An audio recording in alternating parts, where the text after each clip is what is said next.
माँ दुर्गा आदि शक्ति देवी पार्वती का ही प्रतिरूप है। देवी पार्वती हिमालय राज की पुत्री थी। बचपन में ही उन्होंने भगवान शिव को अपना पति चुन लिया था, अतः वह सदा उनकी भक्ति और आराधना में लीन रहती थी। विवाह योग्य होने पर भोले शंकर को पति के रूप में पाने की कामना में वह एक ऊंचे पर्वत पर जाकर तप करने लगी। वहां उन्होंने कई वर्षों तप किया। उनके तप से प्रसन्न होकर शिव जी ने उन्हें दर्शन दिया और स्वयं को पति के रूप में प्राप्त करने का वरदान उन्हें प्रदान किया। इसके उपरांत दोनों का विवाह बड़ी ही धूमधाम से संपन्न हुआ, जिसमें सारे देवी देवता, ऋषिगण और शिवगण सम्मिलित हुए। विवाह उपरांत उनके दो पुत्र श्री गणेश और कार्तिकेय हुए।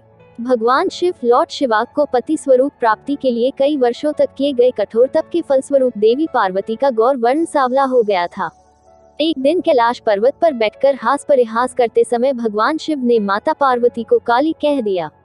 स्वयं के लिए काली संबोधन सुन देवी पार्वती रुष्ट हो गई और गौर वर्ण की प्राप्ति के लिए कैलाश छोड़कर तपस्या करने वन में चली गई।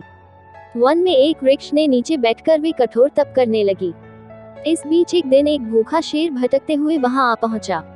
देवी पार्वती को देख उनका भक्षण कर अपनी क्षुधा शांत करने की मंशा से वह उनके समीप पहुंचा, किंतु देवी पार्वती के तप का तेज इतना था कि वह शेर उनका भक्षण न कर सका और वहीं बैठकर उनकी तपस्या समाप्ति की प्रतीक्षा करने लगा। माता पार्वती को तप करते हुए कई वर्ष बीत गए। इतने वर्षों तक वह शेर वहीं उनके समीप बैठा रहा।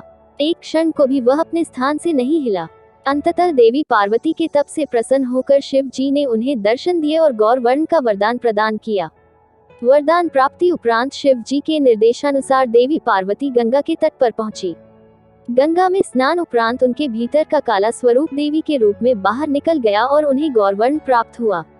तब से उन्हें माँ गौरी भी कहा जाता है। उनके काले स्वरूप को देवी कौशिकी कहा जाता है। जब माता पार्वती स्नान कर बाहर आई तो अपने तप स्थल पर एक शेर को बैठा हुआ पाया।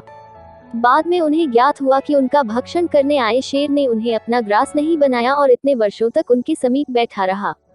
इस तरह वह भी उनके तप में सम्मिलित रहा। प्रसन्न होकर वर्षों तक तप में साथ देने वाले शेर को उन्होंने अपना वाहन बना किया। तब से ही माँ दुर्गा का वाहन शेर है और उन्हें माँ शेरावाली भी कहा जाता है।